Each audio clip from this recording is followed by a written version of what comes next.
Shalom. Sebelum ibadah dimulai, kami menganjurkan Anda untuk subscribe channel kami dan nyalakan tombol notifikasi agar Anda bisa mendapatkan informasi terbaru tentang adanya ibadah online dan yang lainnya.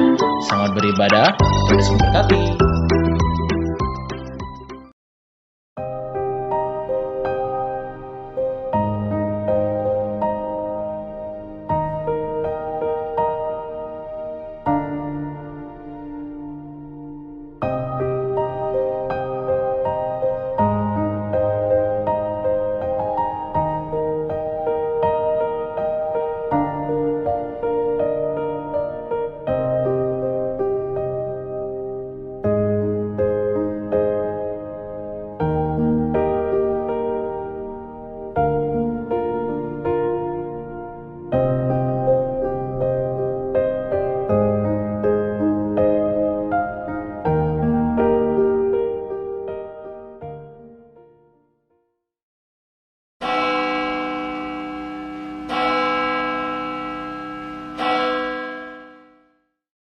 Selamat pagi Bapak Ibu, Saudara kekasih di dalam Tuhan Yesus.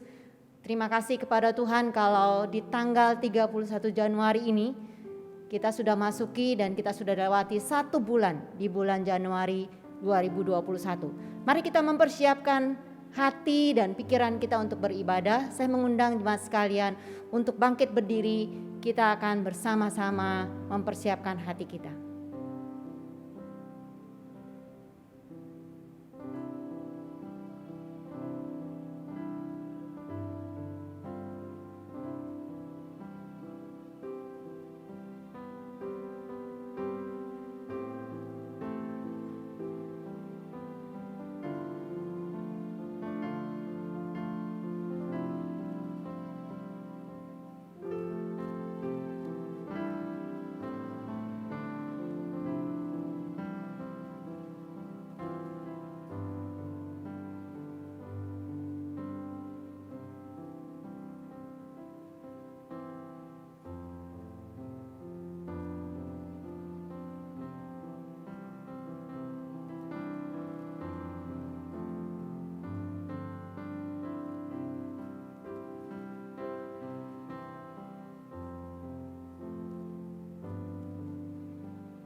Pertolongan kita adalah di dalam nama Tuhan yang menciptakan langit dan bumi, yang kasih setianya kekal selama-lamanya dan yang tidak meninggalkan pekerjaan tangannya.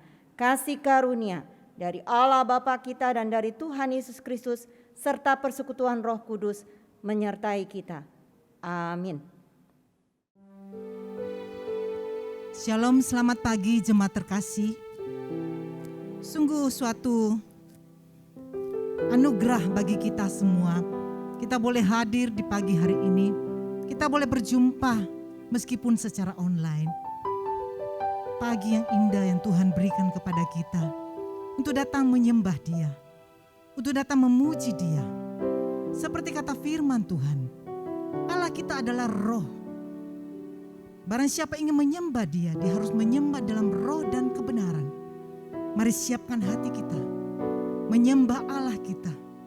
Dengan penuh kerinduan kita datang menyembah Dia di dalam roh dan kebenaran. Kerinduan.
terindah, terbaik.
dalam roh dan kebenaran.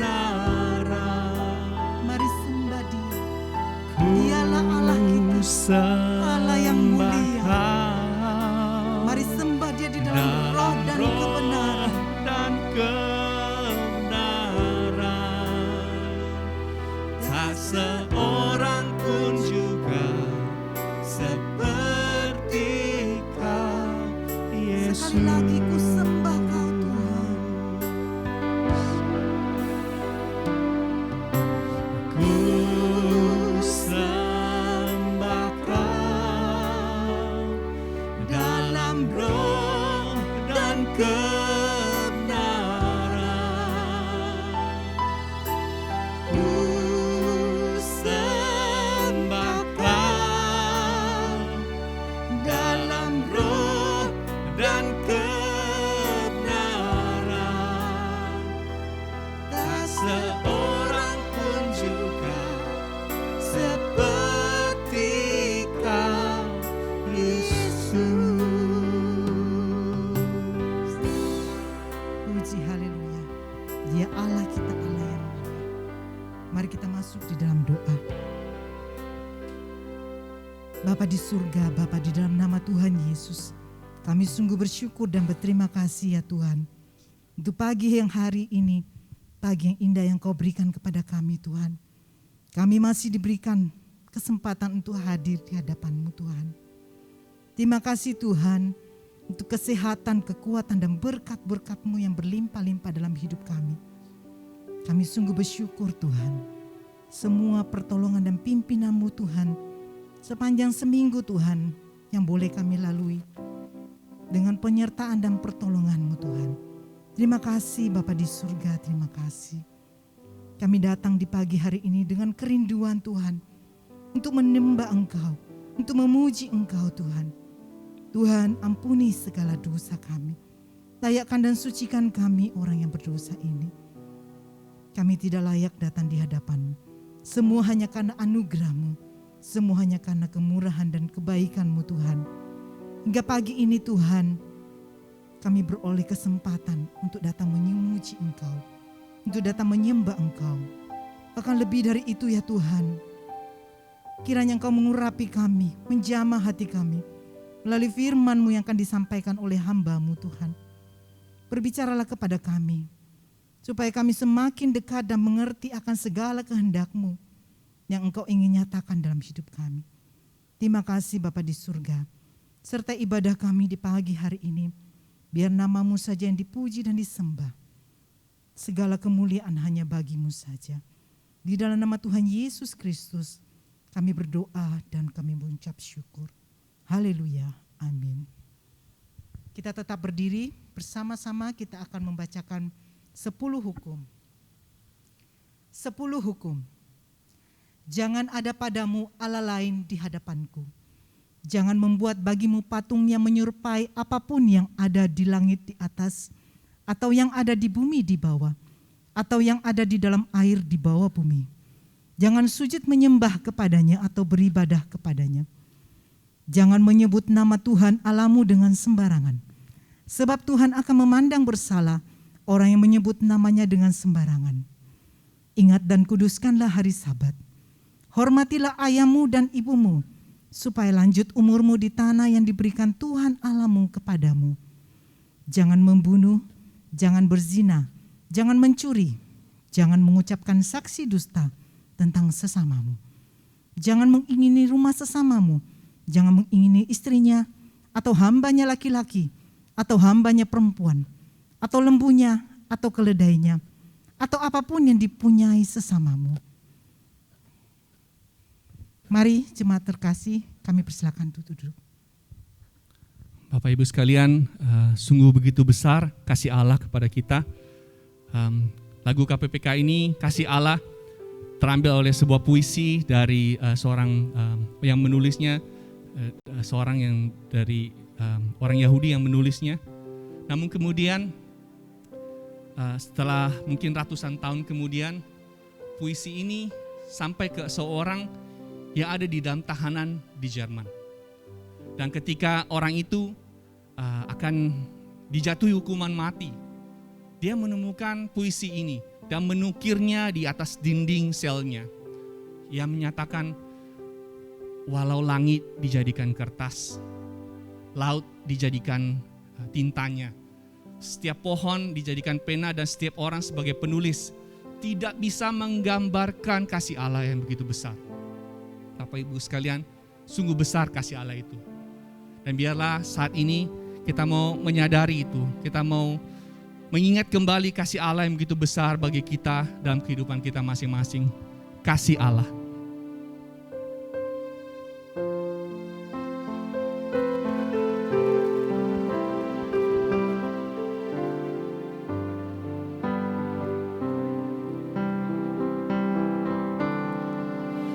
Kasih Allah amat besar yang tak dapat kulukiskan, lebih tinggi dari bintang, lebih dalam dari lautan. Meski Adam telah berdosa, yang mengutus anaknya agar kita damai dengannya, dosa diampun. Kasih Allah tak terduga, tinggi dalam dan luas, tetap teguh tak berubah sampai selama-lamanya. Kasih Allah tak terduga, tinggi dalam dan luas, tetap teguh tak berubah sampai selama-lamanya. Dengan langit sebagai kertas, batang pohon sebagai pena, air laut sebagai daun, tiap orang penulisnya tak mungkin akan menuliskan kasih Allah yang besar. Langit dari timur ke barat tak akan memuatnya. Kasih Allah tak terduga, tinggi dalam dan luas, tetap teguh tak berubah sampai selama-lamanya. Kasih Allah tak terduga, tinggi dalam dan luas, tetap teguh tak berubah sampai selama-lamanya. Amin. Biarlah kasih Allah itu tetap teguh di dalam hati kita sampai selama-lamanya. Amin. Bapak Ibu sekalian, karena kita sudah menyadari begitu besar kasih Allah kepada kita, kiranya Tuhan senantiasa menjadi sumber kekuatan kita dalam menghadapi perjalanan hidup kita selama ini. Biar Dia selalu menjadi sumber kekuatan kita, Allah sumber kuatku. Amin.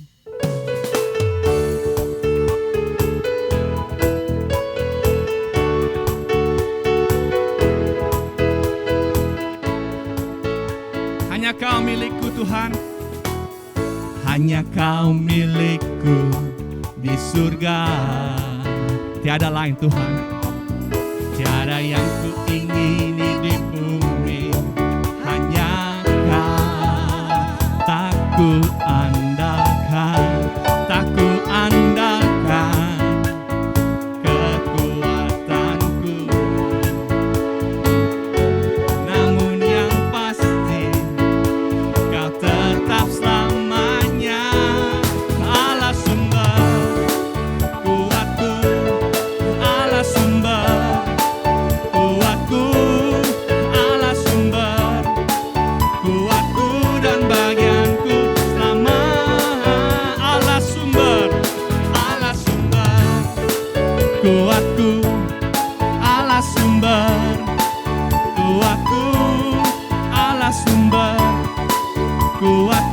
dan bagianku selamanya, selamanya. Whom I have in heaven but you. Nothing on earth, Lord, there is nothing on earth I desire beside you. My heart and my strength, many times they fail. One truth, but there is one truth that always will prevail. God is the strength of my heart. God is the strength of my heart. God is the strength of my heart, of my portion forever. God is my strength. God is the strength of my heart. God is the strength of my heart. God is the strength of my heart, of my portion. Allah sumber kuatku, Allah sumber kuatku, Allah sumber kuatku, Allah sumber kuatku dan bagianku. Selama sekali lagi, Allah sumber kuatku, Allah sumber kuatku, Allah sumber kuatku dan bagianku selamanya, selamanya.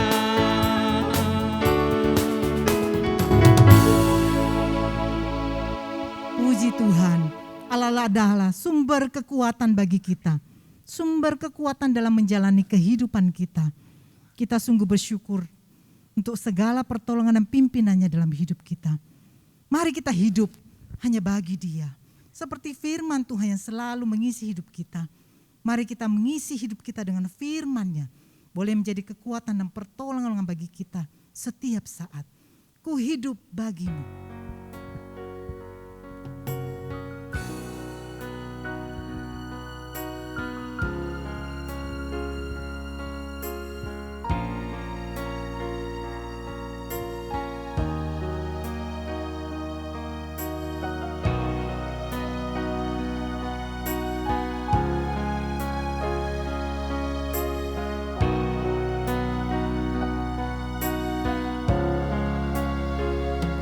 Yesus, Kau kebenaran yang menyelamatkanku. Kau memberikanku hidup dan pengharapan.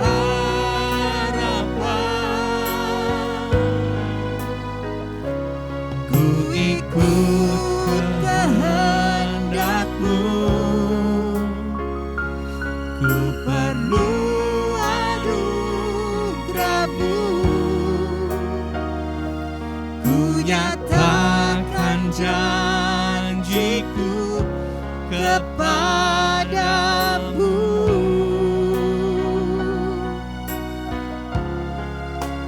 Kalau ku hidup bagimu, hatiku tetap menyembah-Mu. Dunia tak bisa menjauhkanku dari kasih-Mu. Selama ku hidup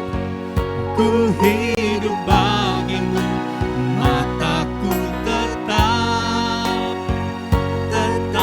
memandang-Mu. Dunia tak bisa menjauhkanku dari kasih-Mu.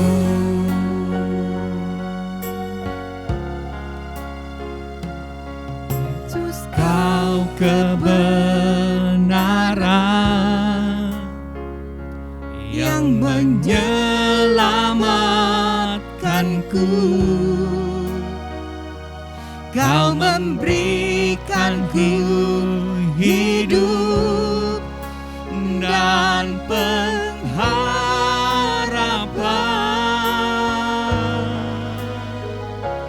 Ku ikut kehendak-Mu, ku perlu anugerah-Mu. Ku nyatakan janjiku kepadamu.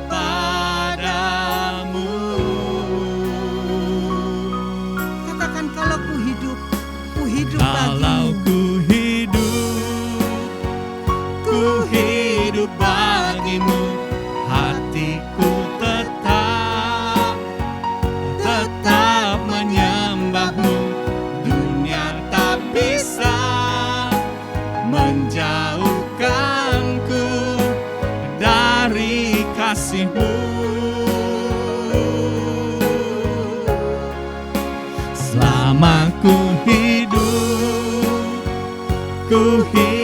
bagimu, mataku tetap memandang-Mu. Dunia tak bisa menjauhkanku dari kasih-Mu. Kalau ku hidup Tuhan, Kalau ku hidup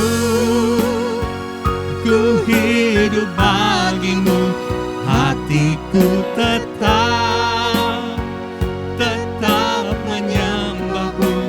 Dunia tak bisa menjauhkanku dari kasih-Mu.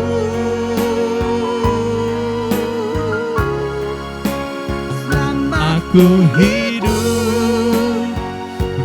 hidup bagimu, mataku tetap memandang-Mu. Dunia tak bisa menjauhkanku dari kasih-Mu.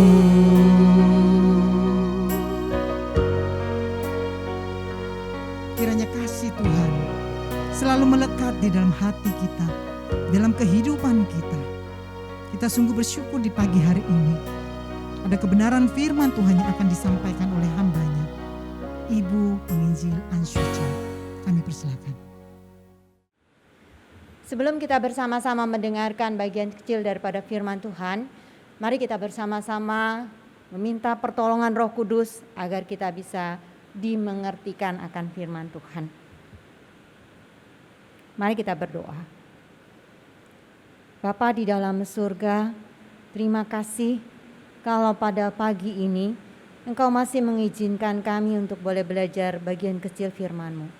Kami rindu Tuhan firman-Mu boleh menjadi terang bagi kaki kami dan boleh menjadi pelita dalam hati kami dan pikiran kami, sehingga Tuhan, kami hidup sebagai anak Tuhan, semakin lebih mengenal Tuhan dan semakin takut akan Tuhan, menjauhi segala yang tidak benar dalam hidup kami.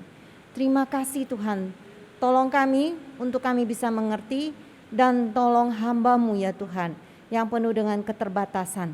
Biarlah Roh Kudus membuka hati kami semua untuk menjadi anak-anak Tuhan yang mau taat pada kebenaran. Di dalam nama Tuhan Yesus kami menyerahkan jam yang singkat ini. Amin.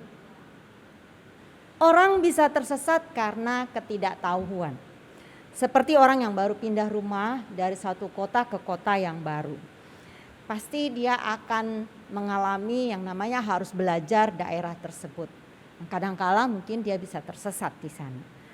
Orang juga bisa tersesat karena orang lain salah menunjukkan arah kepada orang tersebut. Atau memberikan petunjuk yang salah. Orang bisa juga tersesat karena terjadi perubahan di tempat di mana yang ia tuju. Atau orang juga bisa tersesat karena mereka berpegang pada pandangan tentang diri sendiri yang salah dan tidak mau untuk dirubah. Namun ada juga orang yang memang suka tersesat ya, Walaupun sudah dikasih tahu berulang-ulang, ini loh yang benar seperti ini, tetapi mereka tetap tersesat. Ini tentu ada kaitannya dengan kemampuan visual untuk bisa menangkap apa yang dia lihat. Itu pasti kurang. Bagaimana dengan penyesatan rohani yang dialami oleh murid-murid Tuhan? Apakah sama dengan penyesatan secara jasmani? Tampaknya ada kemiripan. Sebagaimana yang dinyatakan oleh Tuhan Yesus di dalam Markus pasal yang ke-9, ayat yang ke-42 sampai dengan ayat yang ke-50. Mari kita membaca firman Tuhan yang terdapat di dalam Markus pasal yang ke-9, ayat yang ke-42 sampai dengan ayat yang ke-50. Bapak Ibu, saudara sekalian, silakan membuka dan membacanya di rumah. Saya akan membacakan buat jemaat sekalian. Siapa yang menyesatkan orang dan tentang garam? Barang siapa menyesatkan salah satu dari anak-anak kecil yang percaya ini, lebih baik baginya jika sebuah batu kilangan diikatkan pada lehernya, lalu ia dibuang ke dalam laut. Dan jika tanganmu menyesatkan engkau, penggalah, karena lebih baik engkau masuk ke dalam hidup dengan tangan kudung daripada dengan utuh kedua tanganmu dibuang ke dalam neraka, ke dalam api yang tak terpadamkan. Di tempat itu ulatnya tidak akan mati dan apinya tidak akan padam. Dan jika kakimu menyesatkan engkau, penggalah, karena lebih baik engkau masuk ke dalam hidup dengan timpang daripada dengan untuh kedua kakimu dicampakkan ke dalam neraka. Di tempat itu ulatnya tidak akan mati dan apinya tidak akan padam. Dan jika matamu menyesatkan engkau, cungkilah, karena lebih baik engkau masuk ke dalam kerajaan Allah dengan bermata satu daripada dengan bermata dua dicampakkan ke dalam neraka, di mana ulat-ulat bangkai tidak mati dan api tidak padam. Karena setiap orang akan digarami dengan api. Garam memang baik, tetapi jika garam menjadi hambar, dengan apakah kamu mengasinkannya?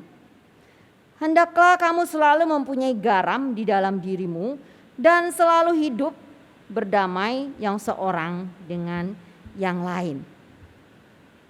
Bapak Ibu, saya ingin menjelaskan dulu sebelum melanjutkannya.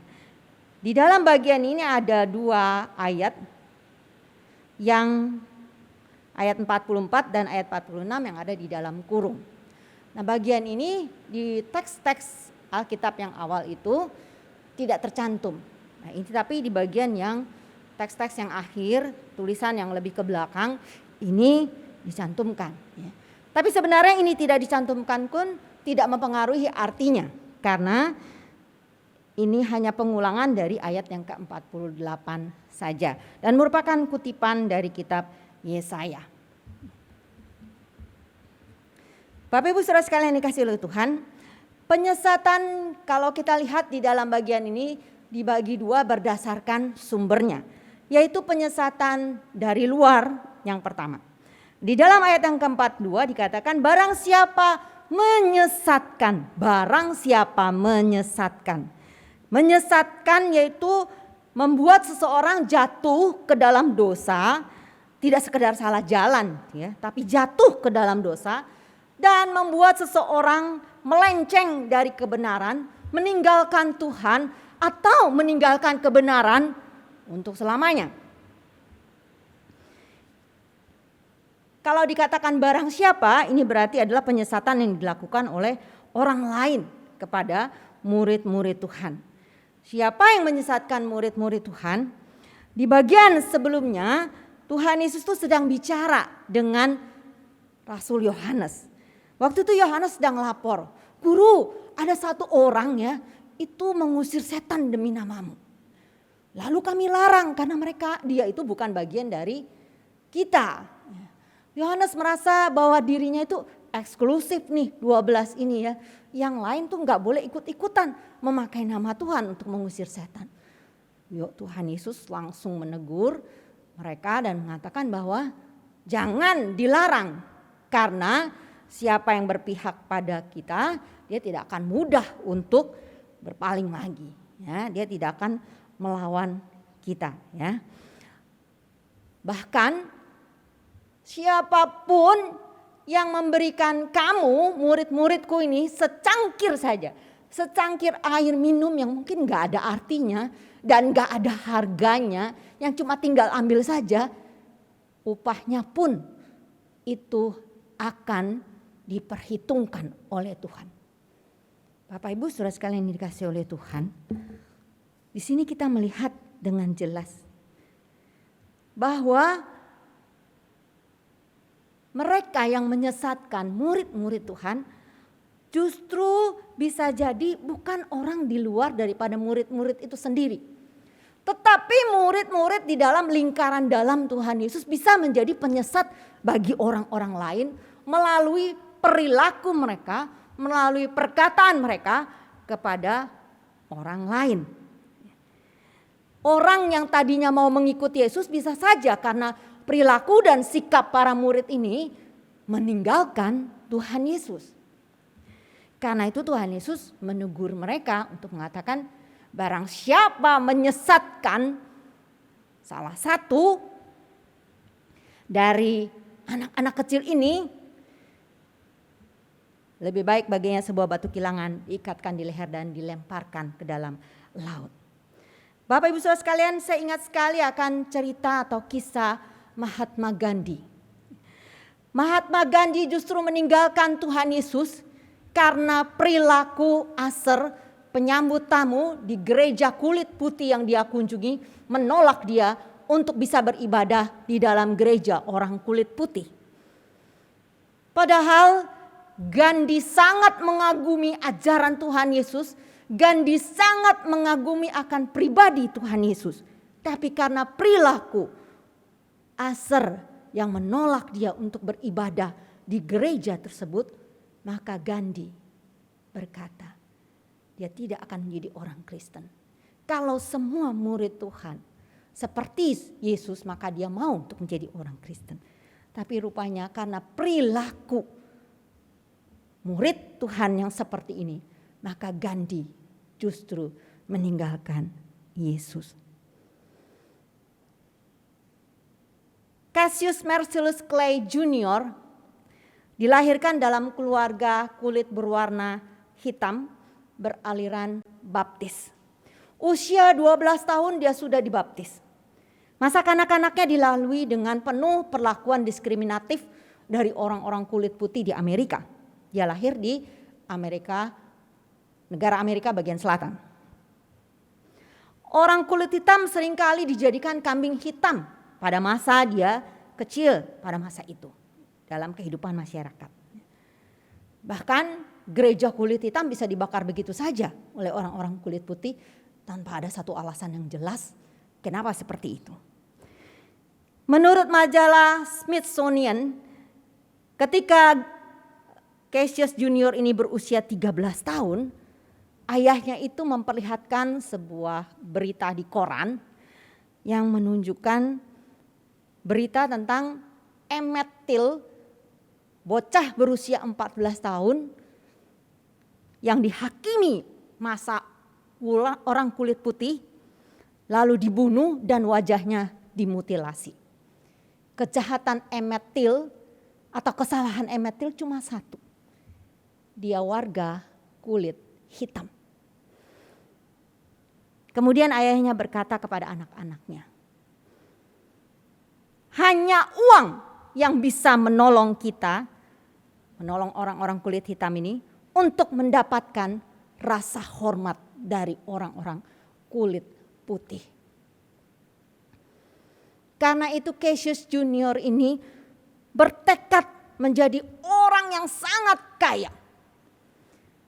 Kemudian di usia 12 tahun ketika sepedanya hilang, dia bertemu dengan seorang petugas polisi yang bernama Joe Martin yang memperkenalkannya pada olahraga yang keras, yaitu tinju.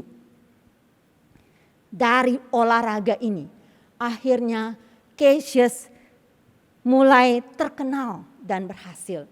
Rupanya Cassius Junior ini berbakat di dalam hal ini. Dia berhasil mengumpulkan uang sedikit demi sedikit. Di awal karirnya sebagai seorang petinju, sekalipun dia sudah memenangkan pertandingan regional dan mulai terkenal di mana-mana, dia tetap mendapatkan perlakuan diskriminatif. Ketika dia pergi ke kafe, ketika dia pergi ke restoran, tidak jarang pelayan restoran orang kulit putih tidak mau melayani dia. Bapak Ibu Saudara sekalian dikasih oleh Tuhan, akhirnya Cassius Junior ini berkenalan dengan kelompok Nation of Islam di Amerika atau yang dikenal dengan nama Black Muslim. Dan mereka, kelompok ini menyambut Cassius Junior ini dengan tangan terbuka, mengajak dia untuk bergabung bersama ya. Kemudian Cassius pertama-tama hanya ikut-ikutan saja, lama-lama dia memutuskan untuk meninggalkan iman Kristen dan menjadi mualaf. Itu dinyatakannya di tanggal 26 Februari di tahun 1964. Dan pada bulan Maret tahun 1964, Cassius Junior diberi nama sebagai Muhammad Ali yang kita kenal sebagai petinju legendaris kelas berat. Kenapa dia meninggalkan imannya? Karena perilaku orang-orang kulit putih yang menganggap diri mereka anak-anak Tuhan, orang-orang Kristen, tapi membedakan dirinya dengan kulit putih. Dianggap orang kulit hitam sebagai budak. Penyesatan tidak hanya melalui perilaku murid-murid Tuhan yang tidak mencerminkan perilaku warga kerajaan sorga, tapi juga lewat ajaran atau doktrin yang salah. Saat Yesus menyatakan hal penyesatan ini, bukankah orang-orang Farisi dan orang-orang Saduki juga sudah membuat orang Yahudi percaya kepada tradisi dibandingkan dengan firman Tuhan? Mereka lebih menekankan untuk taat kepada tradisi dibandingkan taat kepada firman Tuhan.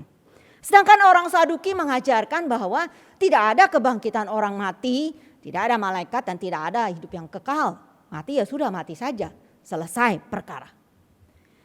Bapak Ibu Saudara sekalian yang dikasih oleh Tuhan, di zaman Rasul Paulus, penyesatan terjadi di mana-mana.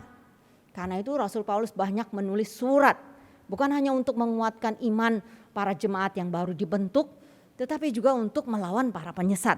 Salah satunya di Korintus yang berkaitan dengan kebangkitan dan juga di Galatia, di mana murid-murid Tuhan yang baru itu kemudian dipengaruhi oleh orang-orang Yahudi yang mengatakan bahwa keselamatan yang dikerjakan oleh Tuhan Yesus melalui kematiannya di atas kayu salib itu dan kebangkitannya itu tidak cukup untuk menyelamatkanmu. Engkau juga harus melakukan hukum Taurat. Salah satunya sunat. Bapak Ibu Saudara yang dikasihi oleh Tuhan, itulah yang terjadi. Dan penyesatan masih terus berlangsung. Di dalam zaman Reform, Martin Luther justru menolak akan surat penghapusan dosa. Inilah penyesatan. Pendeta Daniel Lukas Lukito, mantan rektor STT Saat Malang, dalam bukunya Rupa-Rupa Angin Pengajaran di halaman 31, menyatakan bahwa ada beberapa STT tertentu di Indonesia ini yang memakai textbook dari teolog-teolog liberal atau neoliberal, membuat sebagian seminari atau STT mulai mengalami pergeseran baik visi dan misinya dan mengganti visi dan misi mereka serta pengakuan iman mereka. STT diganti menjadi sekolah tinggi filsafat atau universitas demi peningkatan kualitas keakademikan atau menaikkan posisi saintifik dan keilmuan pengetahuan atau pendidikan teologi. Tujuan yang tersembunyi dari pimpinan atau pengurus STT bisa saja untuk menjauhi atau tidak lagi memakai Alkitab sama sekali di dalam perkuliahan yang disampaikan. Bapak Ibu sekalian yang dikasihi oleh Tuhan, bisa dibayangkan ya, kalau calon pendeta, calon pemimpin gereja masa depan disesatkan, apa yang akan terjadi dengan jemaatnya? Di segala zaman penyesatan terus berlangsung. Kita melihat di media sosial pada saat ini begitu banyak penyesatan yang terjadi. Kita melihat ada yang namanya gereja Tuhan yang Maha Kuasa yang mengajarkan bahwa Tuhan Yesus sudah datang tapi dalam wujud perempuan. Kita juga melihat akan ajaran-ajaran gereja lain, gereja yang mengajarkan bahwa orang Kristen tidak boleh sakit, orang Kristen harus sukses dan lain sebagainya, tidak boleh punya hutang dan lain sebagainya. Bapak Ibu saudara sekalian dikasih oleh Tuhan, terlalu banyak ajaran-ajaran sesat yang beredar pada saat ini. Si jahat sedang giat bekerja sebelum tiba kesudahan waktunya. Dan yang menjadi korban penyesatan biasanya mereka yang lemah imannya atau mereka yang masih baru dan baru bertumbuh. Seperti yang Yesus katakan di dalam ayat 42 ini. Menyesatkan salah satu dari anak-anak kecil yang percaya ini. Yang unik kata-kata anak-anak kecil ini itu kata yang tidak umum yang dipakai oleh Tuhan Yesus. Biasanya dalam bahasa asli Yunani, kata untuk anak-anak itu paidia, paidion atau tekna, teknon, tergantung gendernya. Tapi Tuhan Yesus tidak pakai kedua kata itu. Yesus pakai kata mikron. Mikron lebih banyak mengarah berarti kepada artinya kecil, sedikit, hina dina atau muda dalam artian kuantitas, ukuran, jumlah, bisa juga dalam hal usia.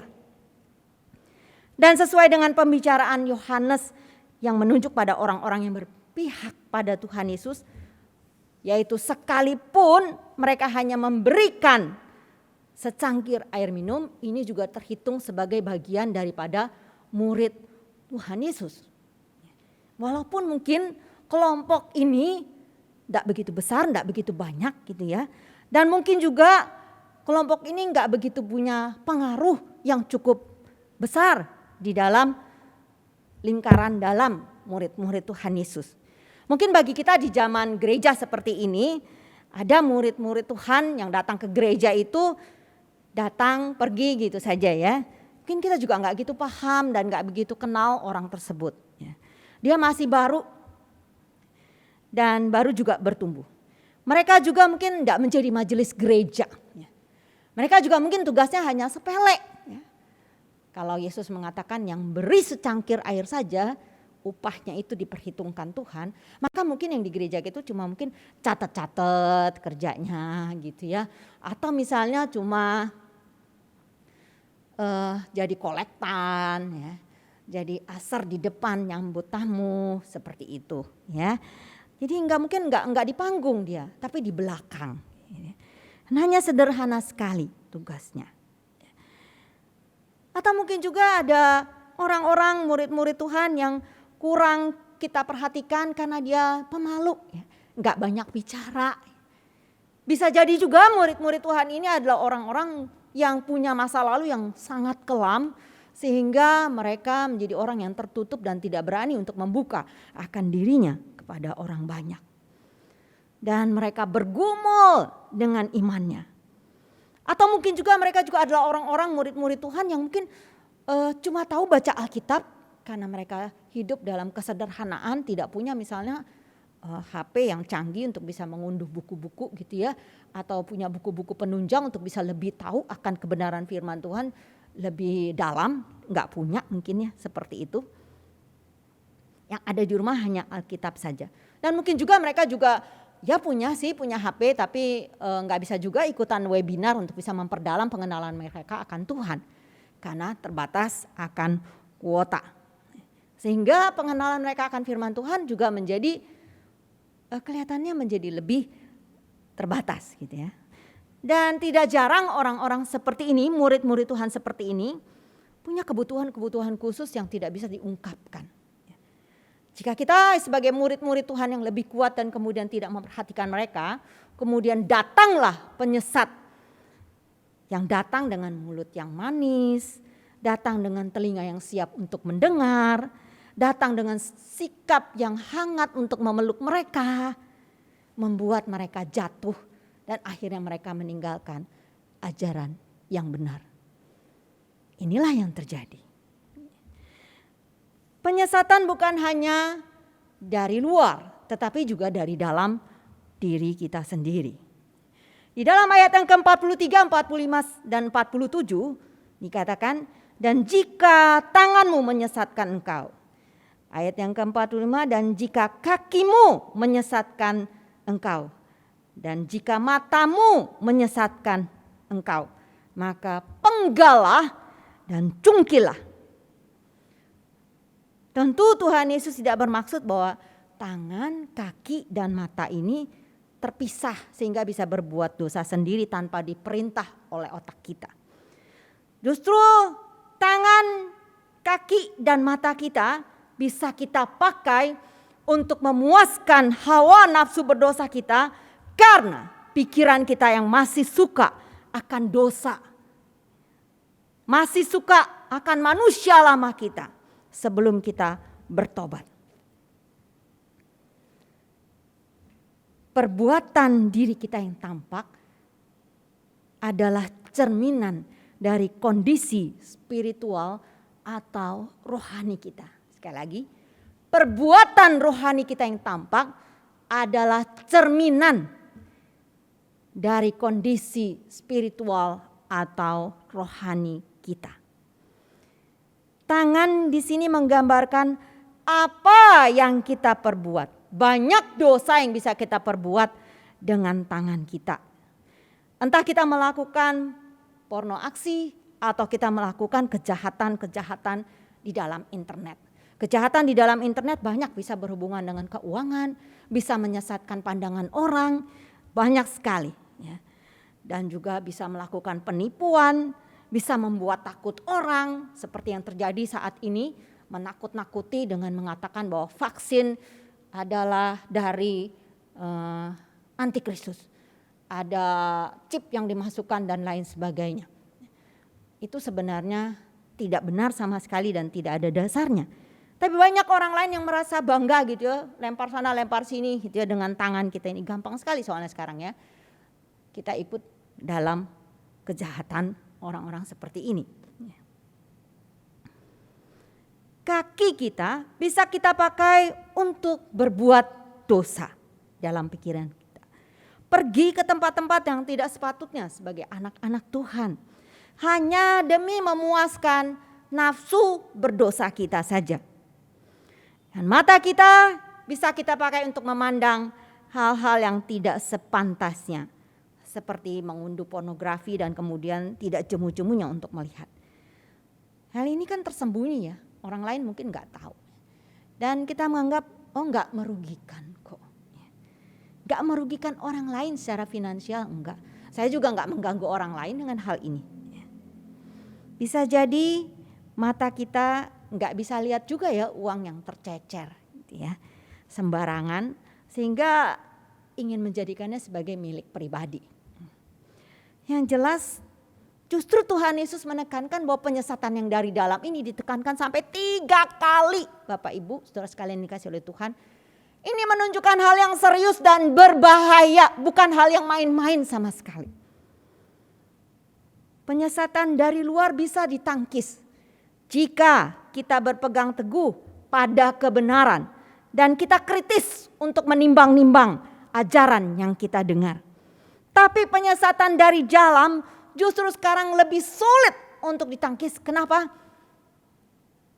Karena kita lebih mudah untuk permisif dengan nafsu kita dibandingkan dengan penyesatan yang dilakukan oleh orang lain. Kita lebih mudah menjadi lemah dengan segala manusia lama kita. Aduh, sudah jatuh. Ya sudahlah, gak apa-apalah, yang penting saya gak merugikan orang lain. Ya sudahlah, gak apa-apalah, sekali aja Tuhan, sekali aja ya. Sekali aja. Sekali itu terus dan akhirnya terus. Ya. Kita seringkali lebih mudah untuk permisif dengan manusia lama kita. Ya. Memang tidak mudah, tidak ada manusia yang sempurna kok Tuhan. pendeta aja sama kok, nggak sempurna. Pendeta aja bisa jatuh kok, ya udahlah Tuhan, maklumilah kami Tuhan. Seperti itulah yang terjadi. Ini hal yang sangat serius. Yang berikutnya kita melihat bahwa di dalam bagian ini Tuhan menyatakan hukuman bagi penyesat. Tuhan sangat marah kepada orang-orang yang menjadi penyesat. Bagi Tuhan, hukuman yang pantas bagi mereka adalah hukuman mati dengan cara yang sangat mengenaskan dan yang sangat mengerikan. Yaitu lehernya diikat dengan batu kilangan yang sangat besar, yang diameternya bisa segini ya lebih bahkannya, yang hanya bisa ditarik oleh keledai atau binatang sapi. Jadi itu sangat berat dan beratnya itu sampai berton-ton. Bapak Ibu Saudara sekalian dikasih oleh Tuhan, diikatkan di leher saja sudah nggak sanggup, kemudian dilemparkan di dalam lautan sehingga dia tidak bisa lagi kembali ke atas, pasti mati.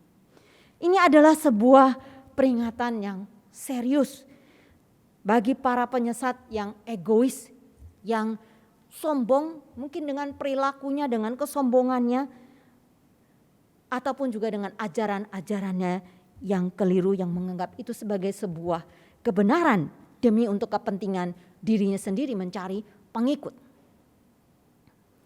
Dan jika penyesat tidak bertobat hingga akhir hidupnya, maka hukuman yang tersedia adalah hukuman kekal.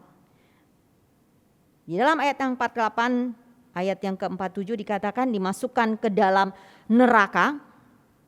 Neraka di situ disebut Gehenna atau lembah Hinnom. Adalah lembah di mana Raja Israel, yaitu Raja Ahaz dan juga Raja Manasye, mengorbankan anak-anaknya menjadi korban bakaran bagi dewa Baal, dewa Molok. Tercatat di dalam 2 Raja-Raja 16 ayat 3 dan 21 ayat yang ke-6. Kemudian tempat itu dijadikan tempat pembuangan sampah. Dan pada akhirnya dijadikan tempat pembakaran sampah. Sehingga tempat ini dipakai sebagai simbol bagi tempat hukuman kekal atau neraka yang digambarkan dengan api yang tidak terpadamkan. Tempat ini cocok untuk si jahat dan para malaikatnya serta penyesat. Inilah tempat di mana murka Allah tidak akan terpadamkan. Hukuman yang tersedia bagi penyesat. Akibat murid-murid Tuhan tersesat dan membiarkan dirinya disesatkan, maka murid-murid Tuhan tidak dapat berfungsi sebagai garam dunia dan tidak dapat punya hati untuk bisa berdamai dengan orang lain. Murid-murid Tuhan yang tersesat, dia tidak bisa menjadi saksi Kristus.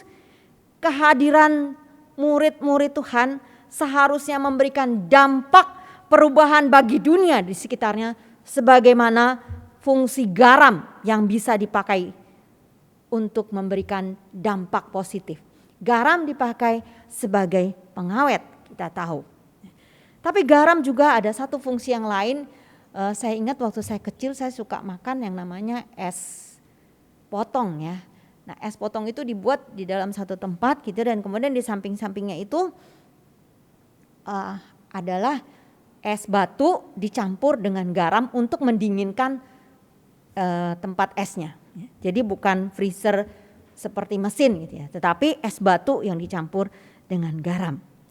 Karena garam yang dicampur dengan es batu ini dia akan mengubah suhu menjadi di bawah 0 dari es batu itu dan mengubah olahan es yang ada di dalam tempat es itu menjadi beku. Ya, jadi misalnya tadinya belum terlalu beku, lihat seperti cairan gitu yang kental-kental, kemudian ketika masuk ke dalam tempat ini maka dia akan menjadi es putar yang beku. Ya, itu salah satu fungsi garam. Dia memberikan dampak bagi dunia ini, dampak perubahan yang positif. Ketika anak-anak Tuhan tersesat, murid-murid Tuhan tersesat, maka kita tidak bisa menjadi garam. Kita tidak bisa membawa perubahan bagi lingkungan sekitar kita. Namun Tuhan memberikan sebuah nasihat, memberikan bukan sebuah, tapi nasihat-nasihat bagi kita untuk melawan penyesatan. Nasihat Tuhan Yesus yang pertama yaitu kalau kita mulai terbiasa dengan kehidupan yang lama lagi, mulai suka akan dosa, maka yang pertama Tuhan anjurkan adalah bertobat. Kata penggal, cungkil itu ya, artinya apa? Tinggalkan semua dosa itu, seperti memenggal tangan, kaki dan mencungkil mata kita. Tinggalkan, bertobat, disiplin tubuh dan rohani kita. Tuhan Yesus memakai gaya bahasa yang kelihatannya terlalu membesar-besarkan atau hiperbol untuk menunjukkan bahwa hal ini penting untuk diperhatikan dan serius sekali. Tinggalkan dan buang semuanya itu. Tidak lagi dipungut-pungut, tapi dibuang. Bapak Ibu Saudara sekalian yang dikasihi oleh Tuhan, kita punya mobil ya mungkin ya, atau kendaraan motor ya. Dan mobil atau motor kita bisa jadi berkarat. Nah, solusi untuk masalah karat ini biasanya dilakukan dengan cara ada yang namanya dicat. Ya. Dicat permukaan yang dikarat itu, tapi karatnya tidak dibuang. Nah, hal ini sebenarnya tidak menyelesaikan masalah. Karena hanya mempercantik yang kelihatan rusak itu di luar, tapi yang di dalam tidak dibuang yang rusaknya. Jadi lama-lama cat ini juga akan rusak karena karatnya tidak dibuang. Cara menyelesaikan karat yang terbaik adalah dengan mengikis karat itu, membuang karatnya. Bapak Ibu, dosa seringkali kita tutupi atau kita abaikan. Kita tidak membuangnya. Dosa kita bungkus dengan penampilan yang bagus-bagus, dengan pelayanan yang baik. Dosa tidak akan selesai ketika kita tutupi, tapi dosa bisa diselesaikan kalau kita akui dan terus terang di hadapan Allah dan kita buang. Tuhan Yesus tidak hanya menyelamatkan kita, tapi memberikan kekuatan kepada kita untuk membuang dosa-dosa kita. Yang kedua, bukan hanya bertobat, Tuhan juga memberikan tips. Ingat apa? Hidup yang sesungguhnya ini bukan di dunia ini. Bukan menikmati kesenangan dunia ini. Tapi hidup yang sesungguhnya adalah di dalam kerajaan Allah yang kekal. Semua kesenangan dari nafsu berdosa kita itu tidak akan mendatangkan kehidupan sama sekali. Itu yang harus kita ingat. Yang ketiga, nilai. Nilai apa? Kerajaan Allah itu jauh lebih bernilai dibandingkan dengan kesenangan atas dosa kita. Tidak sebanding kita senang sesaat di dunia ini dengan nafsu dosa kita, tapi pada akhirnya kita mati kekal selama-lamanya. Lebih baik kita memikirkan bahwa nilai kerajaan Allah itu harus yang terutama di dalam hidup kita, dan kita membuang semua dosa kita karena tidak sebanding dengan hidup kekal yang akan kita terima. Kesenangan itu. Yang keempat, relakan diri untuk selalu dimurnikan oleh Tuhan. Ayat 49, Tuhan Yesus berkata, karena setiap orang akan digarami dengan api.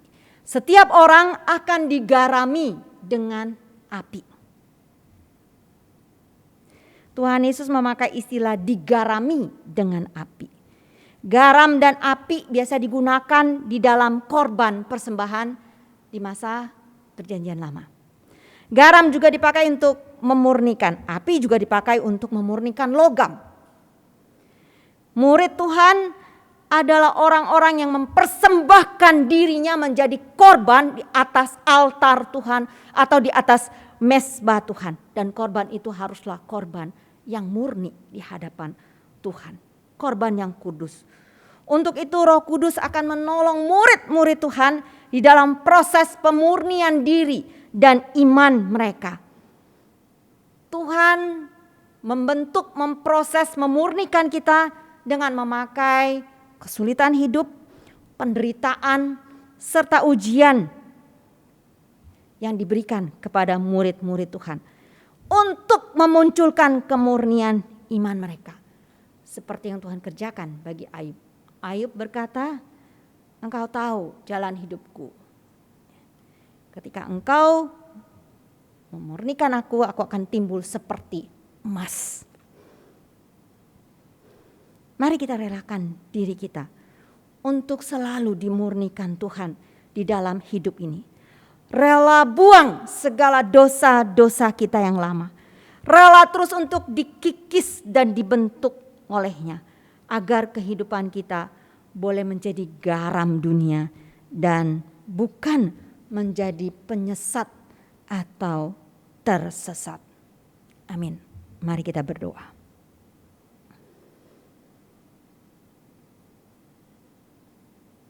Tuhan Yesus, terima kasih pada pagi ini kami boleh belajar bagian kecil firman-Mu. Tolong kami Tuhan, untuk kami sebagai anak-anak Tuhan, mau diajar, dibentuk oleh Tuhan, agar hidup kami Tuhan sungguh terus dimurnikan oleh Engkau ya Tuhan. Kami sungguh terus Tuhan boleh mempersembahkan diri kami sebagai persembahan yang hidup dan yang kudus di hadapan Tuhan. Tuhan berikan pada kami terus hati yang rela. Sehingga Tuhan kami bisa menjadi garam dunia ini. Menjadi terang di dunia ini Tuhan. Yang memberikan dampak bagi dunia sekitar kami yang gelap ini ya Tuhan.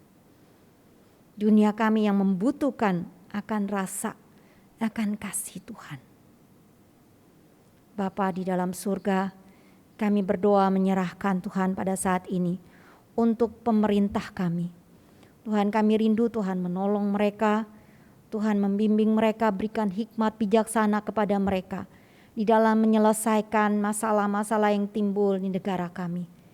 Kami menyadari Tuhan banyak PR yang harus dikerjakan oleh pemerintah kami mengatasi wabah pandemik, mengatasi bencana alam, banjir di kiri kanan di seluruh Indonesia ini terjadi di mana-mana, baik di Kalimantan Selatan, Manado dan tempat-tempat lain di Indonesia ini dipenuhi dengan banjir.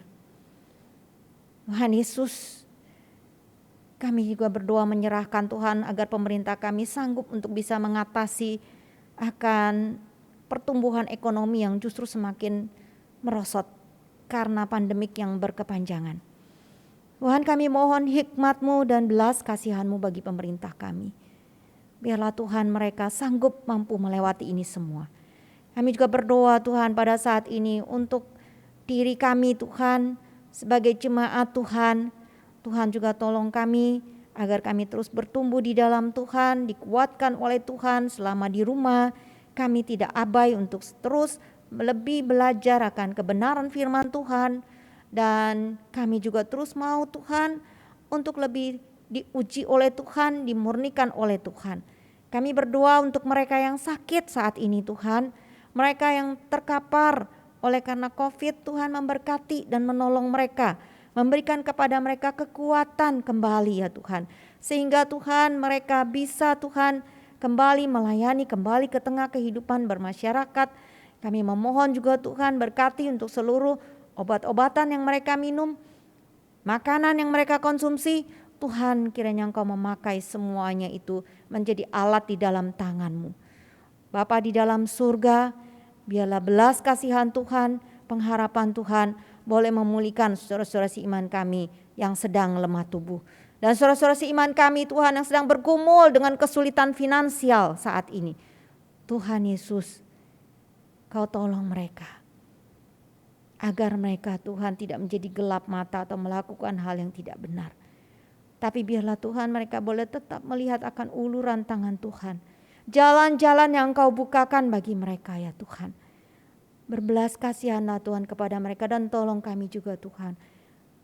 Yang mungkin diberikan kelebihan agar kami juga tidak lupa akan mereka ya Tuhan. Kami juga berdoa menyerahkan Tuhan pada saat ini. Untuk setiap orang-orang tua yang harus berdiam di rumah, Tuhan terus pelihara mereka, jaga mereka Tuhan di tengah wabah ini agar mereka boleh melewati ini semua dengan tetap bersuka cita di dalam Tuhan Yesus. Berkati untuk para tenaga medis Tuhan yang masih berjuang keras menghadapi akan wabah ini karena meningkatnya kasus COVID di mana-mana. Tuhan, kiranya Engkau memberikan kepada mereka perlindungan ekstra Tuhan.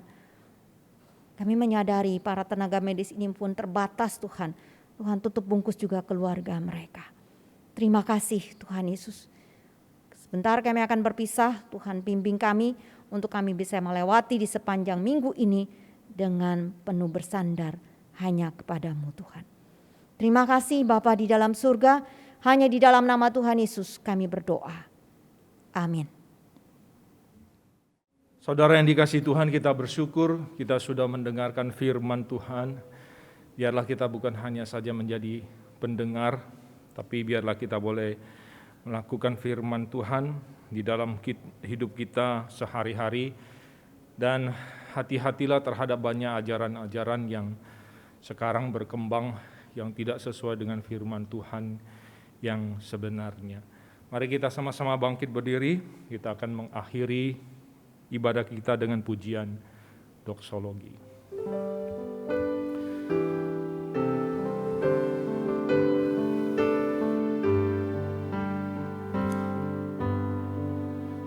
Puji Allah Bapa Putra,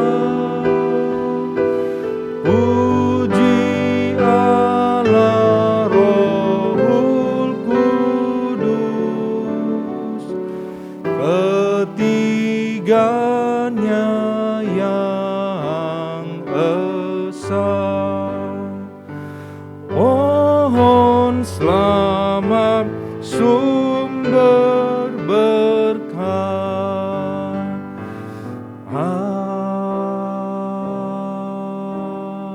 Amin. Mari kita tundukkan kepala dan hati kita di hadapan Tuhan. Lakukanlah firman Tuhan yang sudah kita dengarkan, maka Tuhan akan memberkati kita semua, dan terimalah berkat Tuhan. Tuhan Allah memberkati engkau dan melindungi engkau. Tuhan Allah menyinari engkau dengan wajah-Nya. Tuhan Allah menghadapkan wajah-Nya kepadamu dan memberi engkau damai sejahtera. Amin. Amin.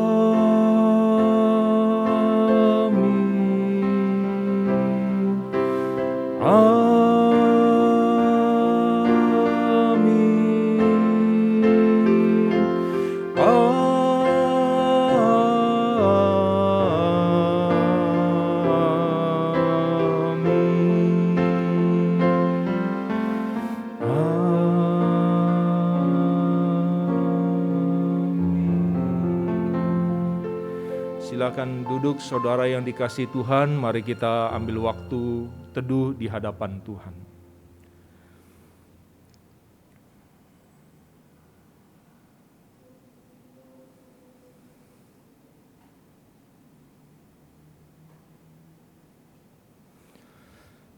Ada beberapa yang mau disampaikan. Yang pertama berkenaan dengan kesehatan kita. Saudara, kita sama-sama tahu keadaan pandemi itu bagaimana, biarlah kita boleh tetap menjaga kesehatan kita sehingga semua keluarga kita boleh di dalam keadaan yang sehat. Dan saya percaya kita semua juga sudah menantikan, merindukan ibadah di dalam gedung gereja ini, tapi kita melihat kondisi kalau memang belum memungkinkan, maka kita belum dapat beribadah di gereja ini. Yang penting kita semuanya di dalam keadaan sehat, di dalam keadaan lindungan Tuhan.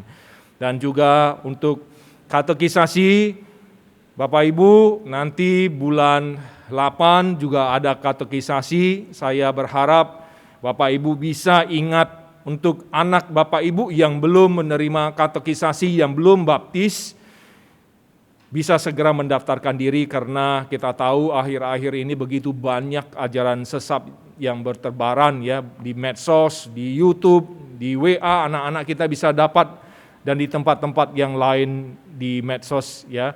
Jadi kita bisa hati-hati, biarlah kita boleh ingat supaya anak kita itu boleh mengikuti kelas katekisasi, supaya mereka itu memahami pelajaran-pelajaran dasar firman Tuhan sehingga mereka memiliki dasar yang kuat dan tidak mudah untuk diombang-ambingkan oleh ajaran yang tidak benar. Demikian yang saya bisa sampaikan. Selamat berhari Minggu, Tuhan Yesus memberkati kita semua.